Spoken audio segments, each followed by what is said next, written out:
Hi, I'm Therese. I walked into that family meeting thinking maybe this time they'd hear me out, but they didn't even save me a seat. No nameplate, no voice. Just polite smiles and blank stares. Then they asked me to sign over the rights to a company I built from nothing, under the assumption I'd stay quiet. But I didn't. They didn't know the empire they depended on was mine. Now their cards don't swipe. Their phones ring to silence, and I'm the ghost they can't ignore. Isn't it strange how a family can erase you, then panic when you finally disappear? The morning sun filtered through the tall windows of my home office in Wichita Falls, casting golden rectangles across the hardwood floor. It was the kind of quiet that made coffee taste richer. I was reviewing a portfolio update when the doorbell rang, a sound that had become more of a formality than a surprise. A delivery envelope sat on the front step, cream-colored and neatly sealed. No branding, no note, just my name and my mother's cursive, too formal for a daughter. Inside was a card printed on thick stock.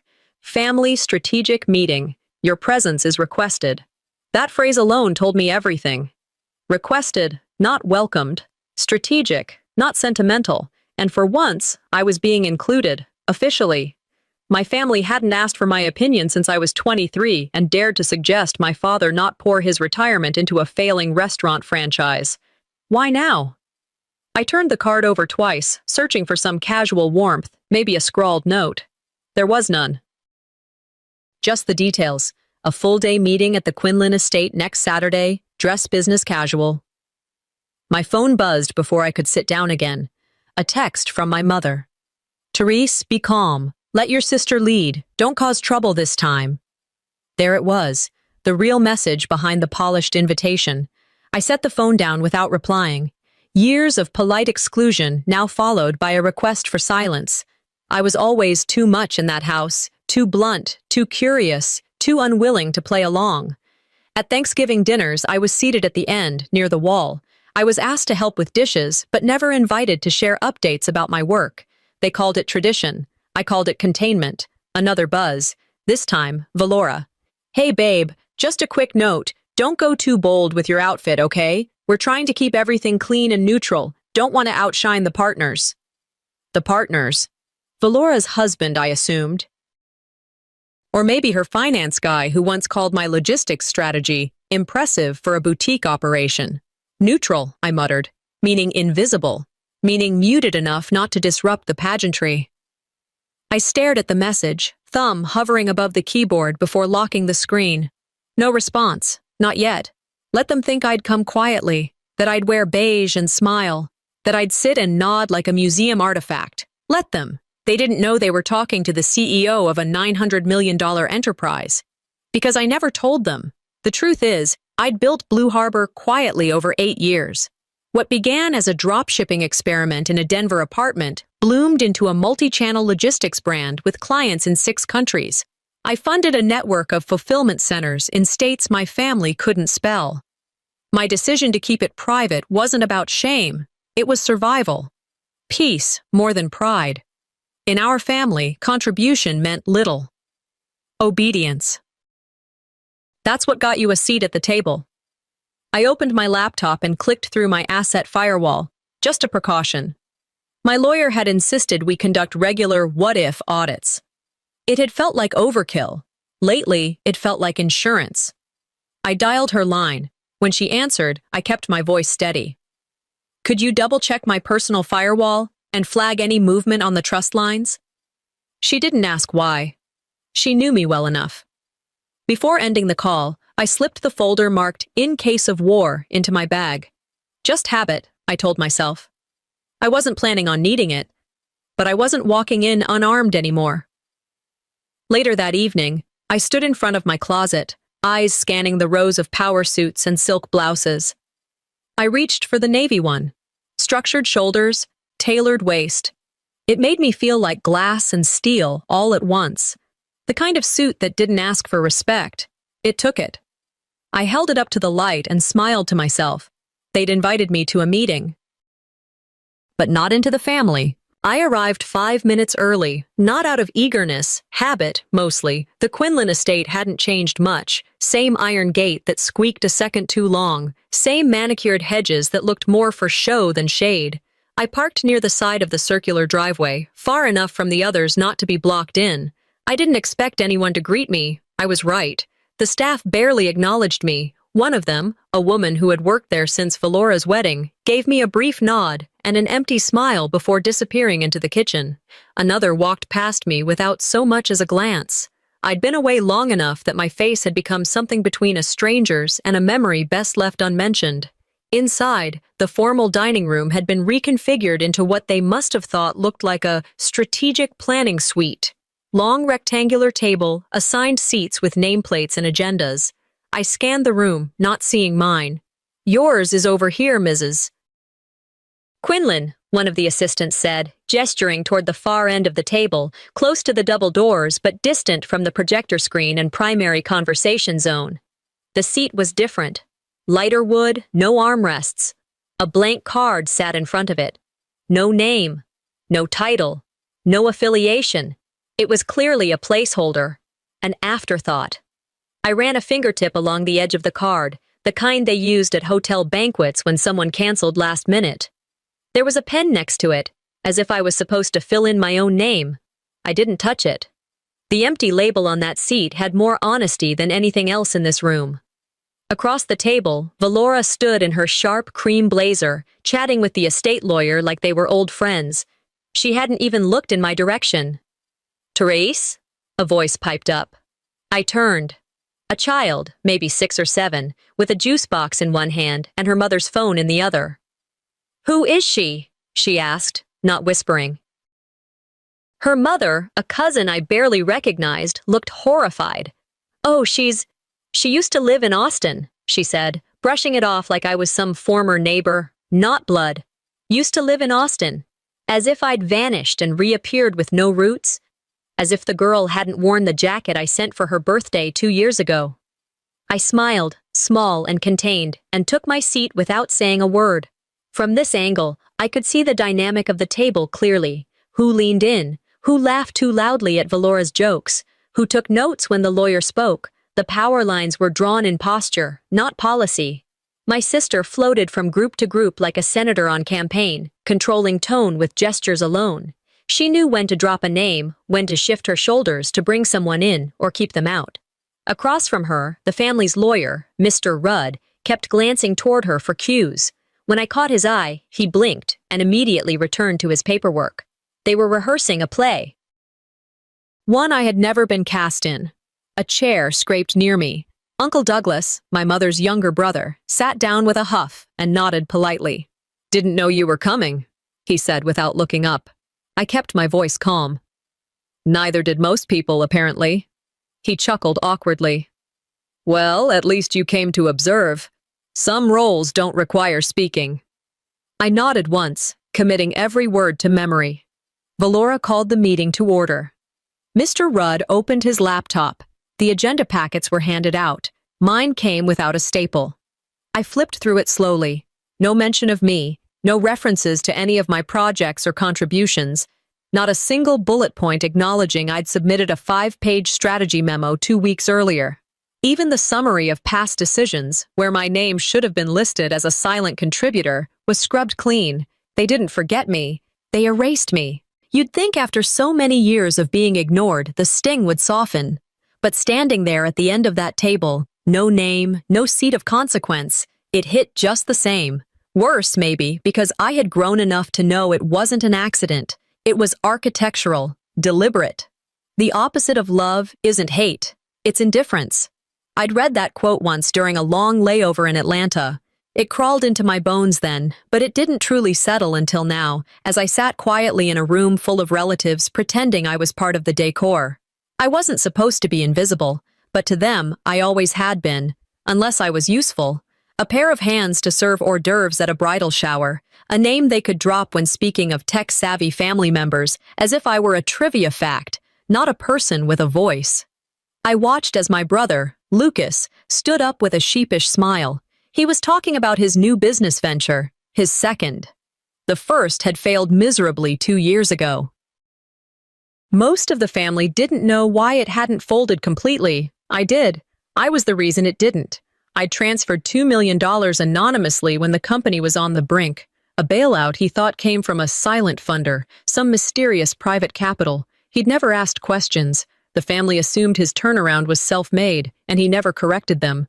Now he beamed as everyone clapped politely, even Valora. My mother dabbed her eyes with a tissue like she was watching a graduation speech. My father gave him a thumbs up. I felt my stomach twist. I didn't want applause, but I also didn't deserve erasure. When Lucas stepped down, I caught his eye. Just for a second. I wondered if he saw it, my knowing look. He gave me a half nod, casual, unbothered. Maybe he suspected. Maybe he didn't care. They didn't just forget. They rewrote history and ripped out my chapter. I drifted back to another memory, one that hadn't faded with time. Last year, I'd suggested integrating our logistics software, proprietary, adaptive, and worth millions, into the family's estate management systems. We could optimize inventory, streamline maintenance, even automate reports. I offered it free. My father barely looked up from his coffee. "You're good at what you do, honey," he said with that tight-lipped smile. "But this is grown-up territory." Grown-up territory. I remember standing in the doorway, folder in hand, while they chuckled about investments I knew were hemorrhaging cash. I had patents. They had nostalgia. And they still thought they held the keys. Sitting in that meeting now, I wondered how many times I'd let their ignorance slide for the sake of keeping peace. How many birthdays I'd attended with clenched teeth. How many calls I'd answered from Mom that started with, "Your sister's had a hard day," and ended with, "Can you just wire her a little something to help?" Was that humility? Or fear? I used to believe my silence kept the peace, but silence doesn't protect. It erases. That's what they counted on, that I would keep my head down, that I'd quietly keep funding the gaps they never owned, that I'd stay in Austin, running my empire like a side project, while they played house with my resources. A tickle of heat ran up my spine, not rage, not even sadness. Clarity. I stood and excused myself to the restroom. It was just off the main hallway, lined with old family portraits, each one a study in curated joy. I passed one of Valora in her debutante dress. I remembered how she cried when her tiara wouldn't sit right that morning. I'd helped pin it in place. She never thanked me. Inside the powder room, I shut the door and leaned against the marble sink. The mirror showed a woman who didn't flinch anymore. I opened my bag and pulled out a folder. Simple manila.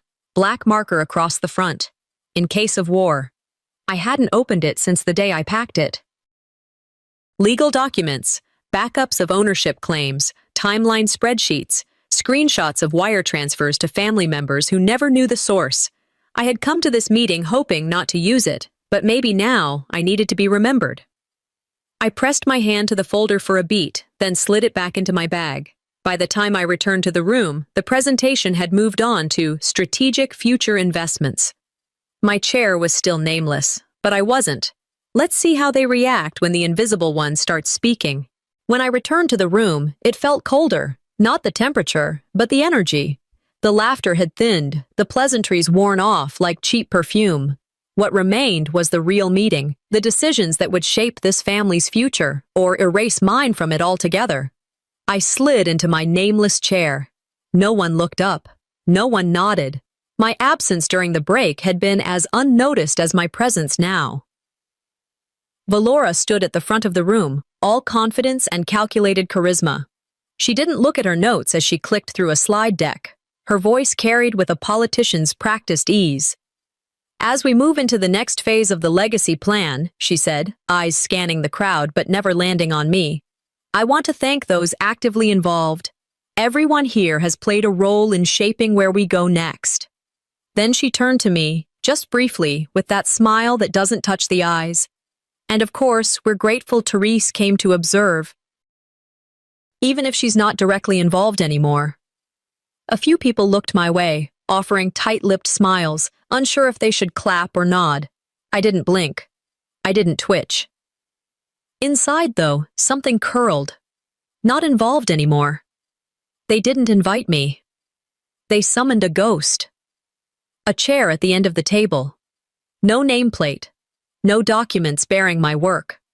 A silent, hollow placeholder for someone they hoped would stay quiet. And they were right. I had stayed quiet for too long. During the coffee break, I walked into the sunroom to get some air. That's when I felt a hand gently touch my arm. My mother, Eudora, wore her usual soft expression, the one that always masked something more clinical beneath. "You've always had your own world," she said quietly, not looking me in the eye. "Be grateful we still welcome you in ours."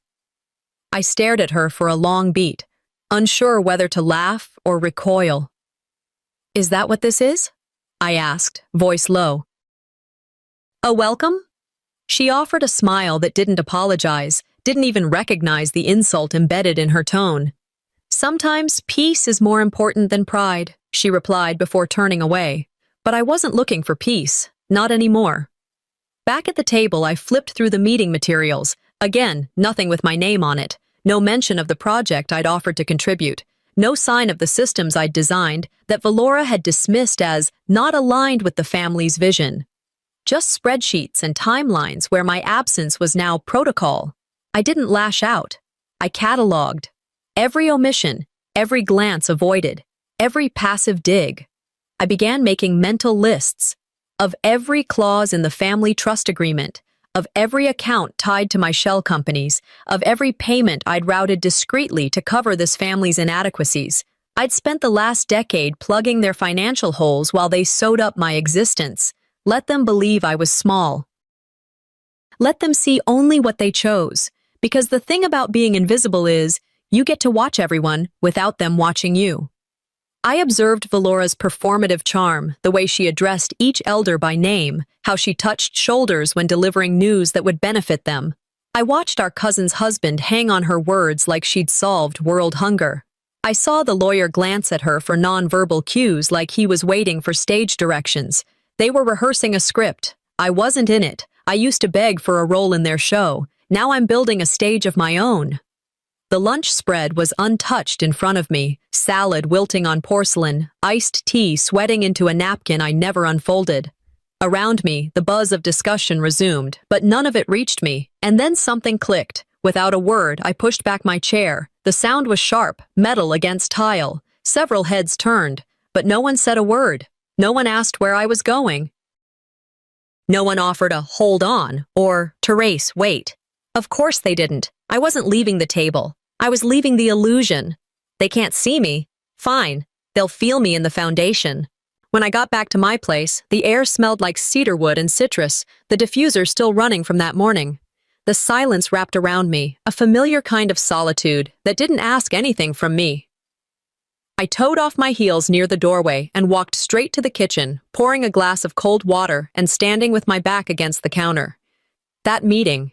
The fake smiles, the polite erasure, the way they all nodded like I was a formality. I'd held my tongue. I'd walked out without slamming the door. But now, alone, I could feel the quiet rising in me like a tide. Not loud, not messy. They want a silent daughter. I'll give them a silent storm. I took my glass with me to the den and opened my laptop. The screen came to life, blinking through its two-step verification before revealing a dashboard most of them didn't know existed. Blue Harbor, Holdings, trust accounts. Shell entities I'd built out of caution, now serving as a firewall between my family and their assumptions. My finger hovered over the lock button. And then, as if on cue, a message popped up. Valora. "Hey, Therese. Dad was wondering if he could get the SUV back this week. He says he needs it for something with the church group." I stared at the screen, unmoving. The SUV. The one I bought 3 years ago and registered under a holding company they never traced. It had been my father's retirement gift, though he never asked where the funds came from. I gave it through an anonymous donor. Valora had arranged the delivery. Now he was requesting it back, like it had always been his. As if I was borrowing something they owned. They take my gifts like air, then claim the air as theirs. I opened a different tab. Vehicle assets. There it was, listed under Quinlan Mobility Fund, tagged discreetly with the family's driver profile. One click. Pause access. The screen refreshed. If fuel card, inactive. GPS, disconnected. Maintenance account, suspended. There was no confirmation pop-up, just a line of text. Action complete.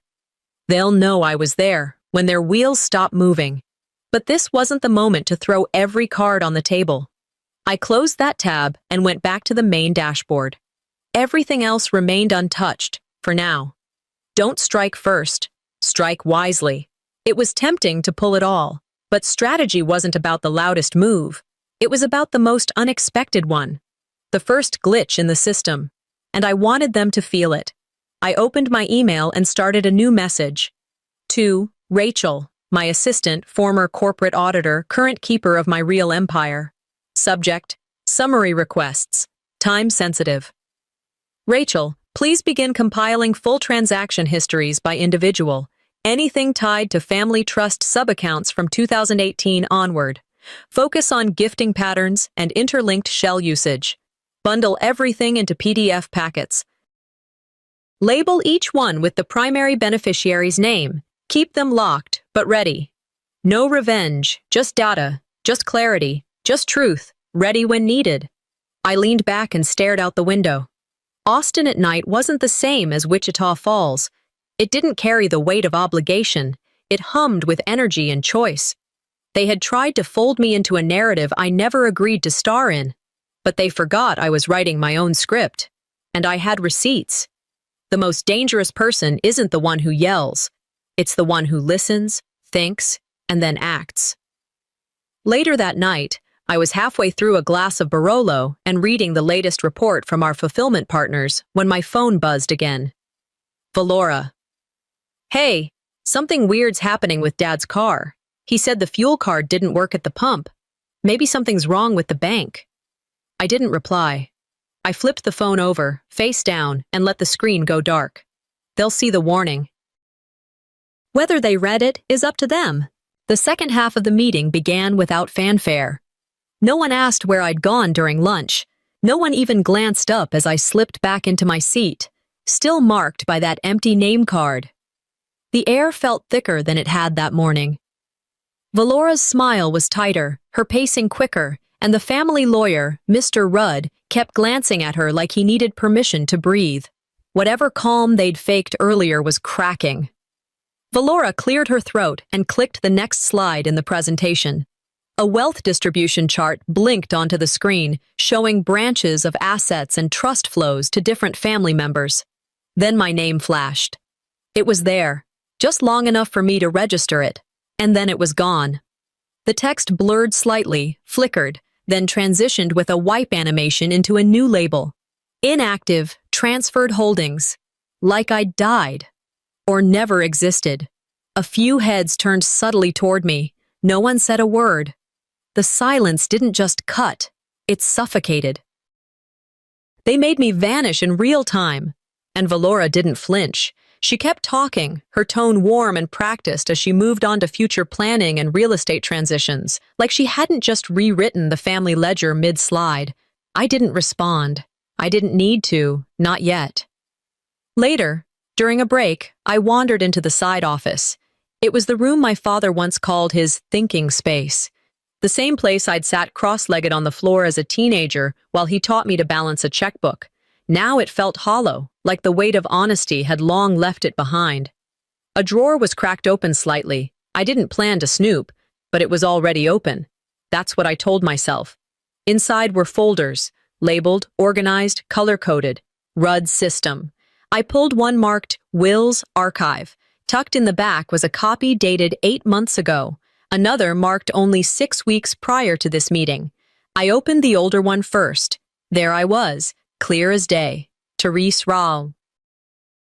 Quinlan, co-beneficiary, designated partner for tech-related holdings, tied to specific disbursements from a trust branch I'd partially funded myself. Then I flipped to the latest. My name was gone. No reassigned. No moved to separate entity. Just gone. They didn't just omit me, they deleted me. I stood there for a long moment, the folder open in my hands, and it wasn't the legal slight that burned. It was the personal one. The casual cruelty, the choice to pretend like I hadn't built any of it, that my effort, my strategy, my investment, all of it, was disposable. Family loyalty ends when abuse begins. And this was financial abuse in a designer dress. I grabbed my phone, snapped a clean shot of each page from both versions, then quietly slipped the older will into my folder before closing the drawer just as I'd found it. Back in the corner of the room, I opened a secure app and drafted a message to my personal attorney. Subject: Prepare ALT timeline package. Body: Found updated docs confirming asset exclusion. Include PDF, trust flow comparison, and timestamp trail. Flag inconsistencies across slides presented today. Do not escalate until instructed. I closed the app. Then, for the first time that day, I smiled. Not the polite smile I'd worn since breakfast. This was different, sharper, steadier. I wasn't asking for a seat anymore. I was building my own damn table. When I walked back into the meeting, no one noticed. I nodded at Mr. Rudd, who avoided my gaze. Valora glanced up, eyes flickering, then looked away. My mouth curved. They think I'm smiling. I'm baring teeth. By the time the final session resumed, the air in the room had shifted, just enough that someone paying attention would feel it. Valora was now in full performance mode, her tone crisp and calculated. She moved with the certainty of someone who believed the crown had already been placed on her head. "Let's move forward," she said, turning to Mr. Rudd, who nodded and pulled out another stack of printed folders. "These are acknowledgement documents for asset transition and leadership reallocation. Just formalities." One landed in front of me with a light tap. Valora didn't even glance as she slid it my way.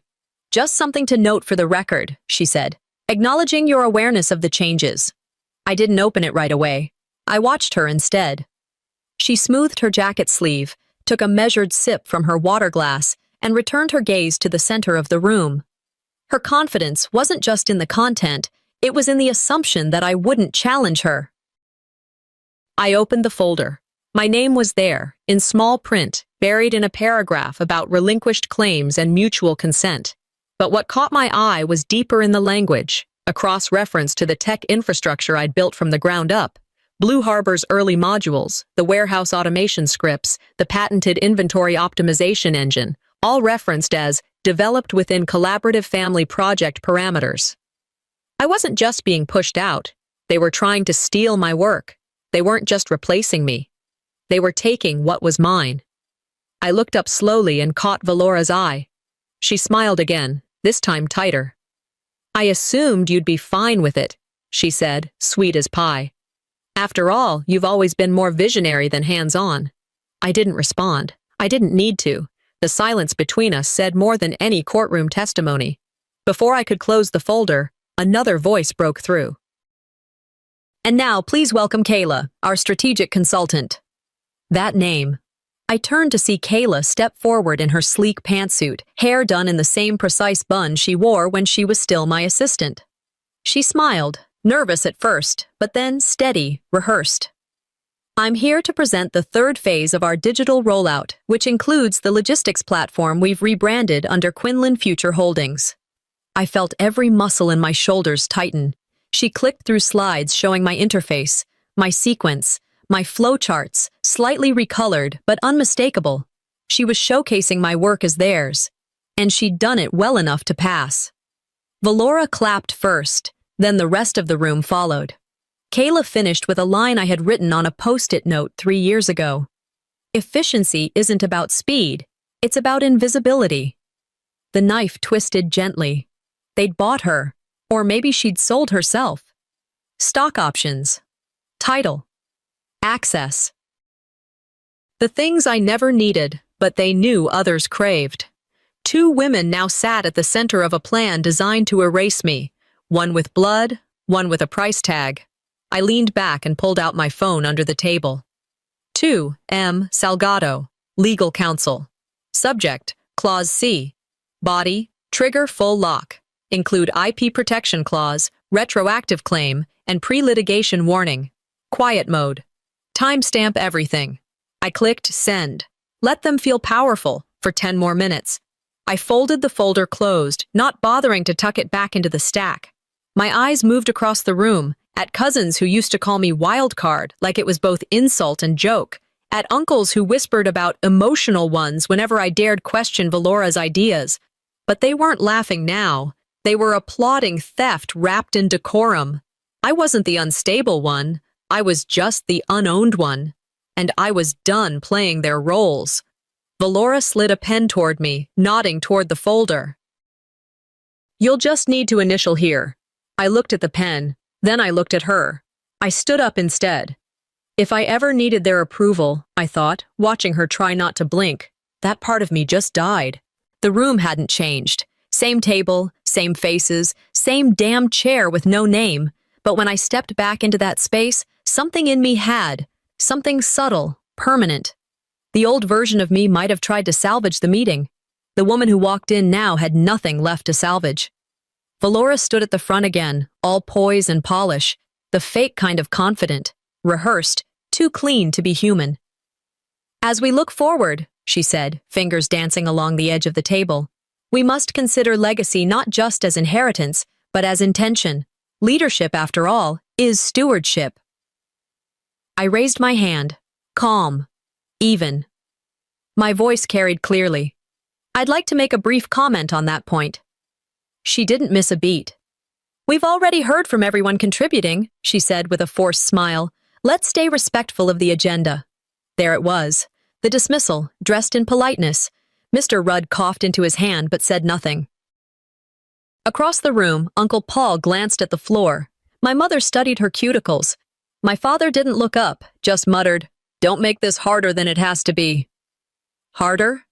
I sat back down, heart pounding like it had been caged for too long. I wasn't angry, not in the way they feared, no raised voice, no table pounding. But inside, something snapped. And they didn't hear it. They never heard anything unless it served them. 5 minutes later, a man I didn't recognize walked in. Navy jacket, no tie. He didn't make eye contact with anyone but Mr. Rudd, who gave him a slight nod. "Ms. Quinlan," the man said, quiet and professional, "we've been asked to escort you out. You're no longer a formal party to this meeting." Gasps scattered like broken glass. Cousins blinked. Valora didn't flinch. My mother sat still. She didn't object, didn't question, just watched. And that was worse than the silence. I stood, slow and deliberate, gathered my folder, adjusted the strap of my bag, looked around the room one final time, not searching for a lifeline, just recording faces. "You didn't just disinvite me," I said, steady as stone. "You declared me unnecessary." No one responded. No one moved. I turned, heels tapping clean against the tile, and walked out. The hallway smelled of citrus cleaner and stale ambition. The same staff who barely acknowledged me that morning watched from the sidelines. No one opened the door for me this time. I didn't need them to. I walked through the front door of the Quinlan estate and into the Texas heat. By the time I reached my car, the weight in my chest had dissolved into clarity. I opened the driver's side door, dropped my folder on the passenger seat, and powered up my laptop from the center console. No more meetings, no more begging, no more playing their game. I opened the Blue Harbor administrative backend and selected the top-level account, Quinlan Holdings, Internal Dependencies. Under Action, I clicked Enable Financial Revocation Protocol. A confirmation prompt blinked. I didn't hesitate. Yes. The dashboard refreshed. Red tags began appearing. Access revoked. Funds frozen. Auto-renewal disabled. Then I clicked again. Lock all assets linked to Quinlan accounts. The screen went still. Then, success. I closed the laptop, sat back, and exhaled. I gave them decades of patience, I whispered. Minutes of truth were too much for them. 10 minutes later, while I was halfway to the freeway, the first alert went out. Valora's assistant couldn't complete a wire transfer. Dad's grocery card was declined at the register. Lucas couldn't log into the shared investment portal.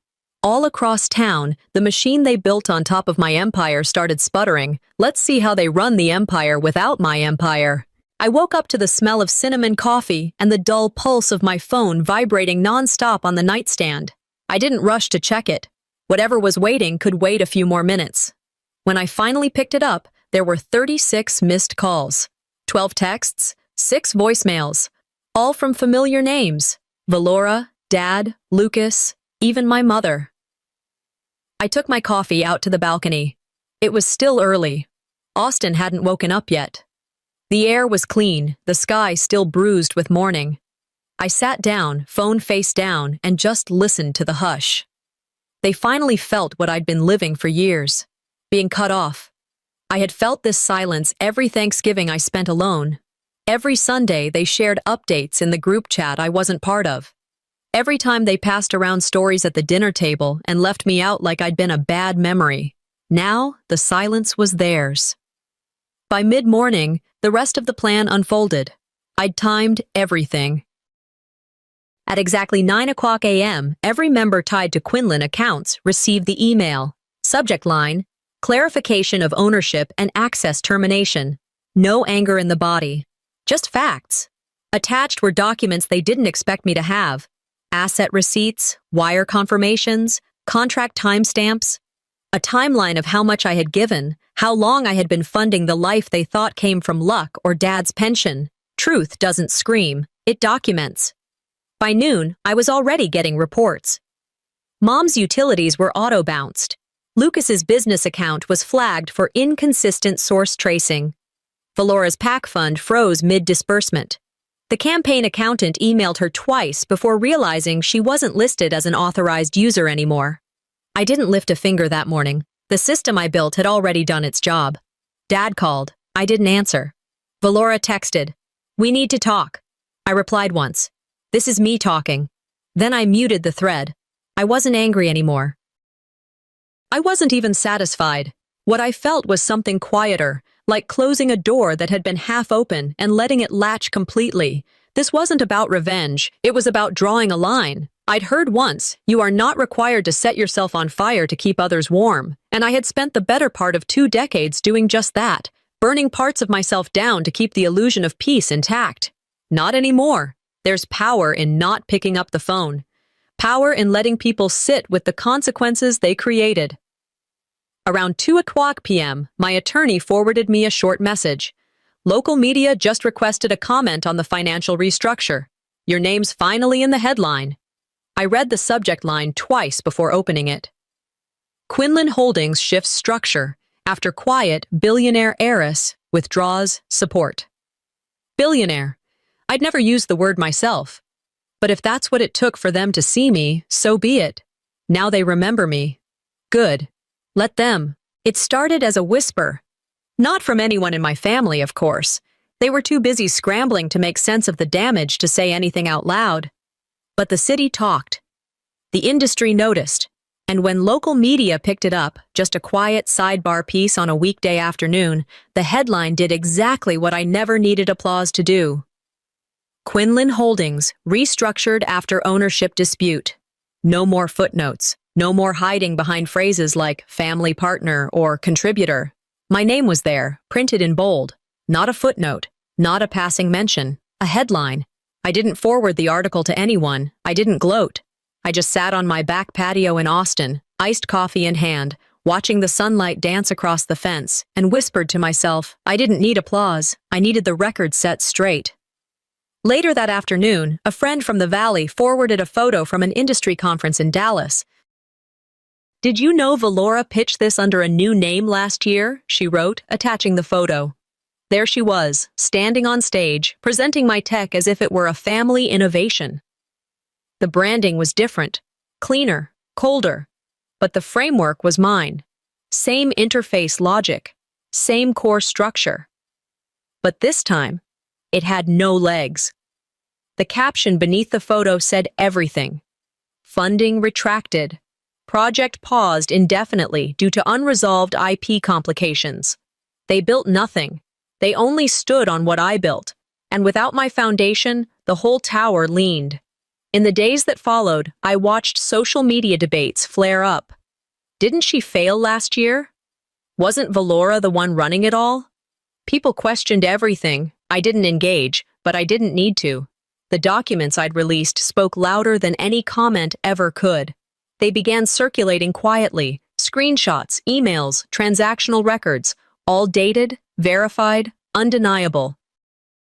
The silence that once erased me now unraveled them. Then came the smaller unravelings. Mom tried to refill a prescription. Her insurance card got declined. She called the helpline, then called me, twice. I didn't answer either time. The policy had been under a trust I managed. Emphasis on the past tense. Lucas sent me a carefully worded email. "Hey, Therese, just wondering if there's a mix-up with Emma's education grant. It looks like the account is frozen?" I replied once. "The fund no longer recognizes your household." No sarcasm, no cruelty, just truth. I spent the next morning in meditation, not for peace, but for clarity. Austin was loud that day. Birds, cars, neighbors trimming trees. But inside, I was quieter than I'd been in years. They had screamed over me, around me, through me, and now they had to live with the echo. I picked up my phone and emailed Rachel, my assistant. Subject, Phase 2. Body, initiate quiet philanthropy. Focus, women-led startups. Keep my name off everything. Let them shine. The power I held now didn't need to be named. It didn't have to show up in press releases. It lived in movement, direct, invisible, relentless. Late that night, a new email came in. From Valora. Subject, we underestimated you, body, and we paid for it. I stared at the screen, the room dimly lit by nothing but the monitor glow. I didn't type back. I didn't forward it. I didn't even smirk. Instead, I whispered to myself, "You didn't pay enough." The voicemail came at 8:17 a.m., time-stamped right between a news segment about the restructuring and a scheduled call from my accountant. It was from my mother. I listened to it once, then I listened again. Still, no apology, just that familiar soft tone, steeped in practiced concern. "Therese, sweetheart, I don't know what's going on. This is confusing for everyone. We never meant for it to escalate. Maybe we all just need to sit down. No lawyers, no tech talk, just the family. Please don't do anything else permanent. Not a word of regret, just confusion. Just subtle blame wrapped in warm vowels." I deleted it before the message even finished playing. I used to wait for that voice. I used to keep it saved in my phone like a charm, like maybe hearing it would anchor me. Now I recognize the silence after it as a gift.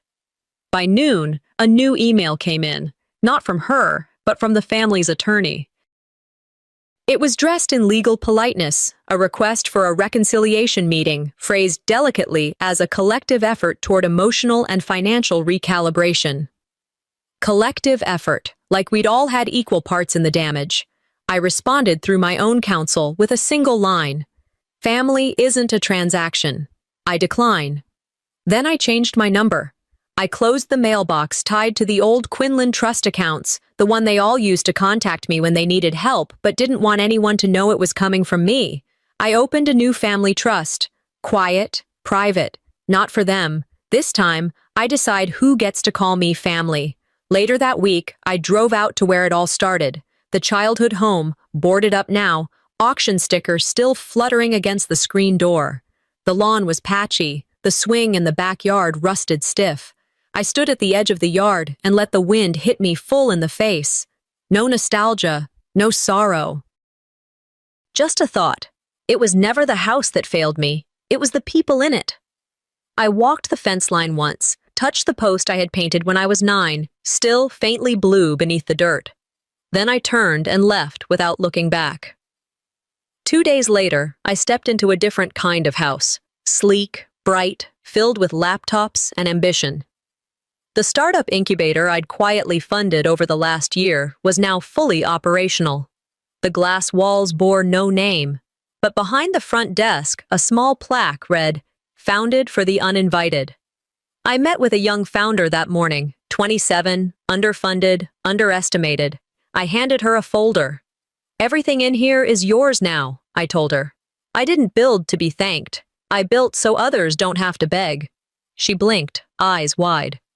"But what do you get out of this?" "Peace," I said, "the kind you don't have to ask permission for." That night, just after I'd poured a glass of wine, another message came through. Subject: You were right. No greeting, no sign-off, no text in the body, just those words. From my father. I stared at it for a long moment. Too late. But still enough to feel clean. The new studio had glass walls and open ceilings, designed to let the light in, not just physically, but symbolically. Every inch reflected intention, from the exposed beams to the quote engraved on the main door. Legacy is what you build when no one believes you can. I walked in, heels clicking against polished concrete, and smiled. I wasn't rebuilding anymore. I was building out loud. The architect had taken my sketches and made them breathe. I ran my hand along the edge of a custom table near the center, maple and matte black steel. My signature was hidden in the wood grain, carved in microtext near the underside. Not for show. For me. They taught me to hide, I said aloud, voice steady in the echoing space. I taught myself to lead. That evening, a segment ran on the local news. Behind the $900 million woman they tried to erase. The headline hung there for a moment before the anchor continued. My name, full, unabridged, rolled across the bottom of the screen. They talked about Blue Harbor, about the silent partnerships I'd built, the philanthropic investments no one ever knew to credit. For the first time, the narrative wasn't theirs to spin. And now they remember, because now they can't afford to forget.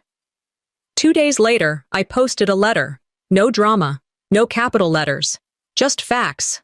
A timeline of what happened, of what I gave, of what they took, of how I recovered. I signed it.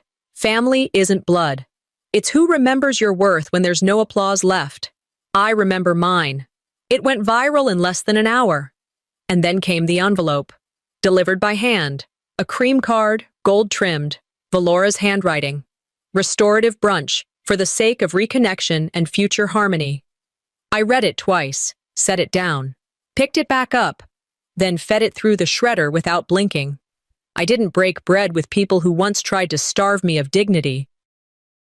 Instead, that morning, I donated $1 million to an organization for disowned daughters and estranged caregivers. The name of the foundation, not mine. The headline? Quiet. I didn't need credit. I needed impact. Later that month, I stood on stage at a leadership summit in Chicago, speaking to a room full of women who were tired of asking permission to be whole. I told them what I'd learned. That voice telling you to stay small? It's usually not yours. You don't need their permission to matter. Afterward, I passed a billboard on the drive back to the airport. My face wasn't on it, but my words were. And for the first time in my life, I didn't cringe at being seen. At the beach house, I poured a glass of wine and opened the sliding doors.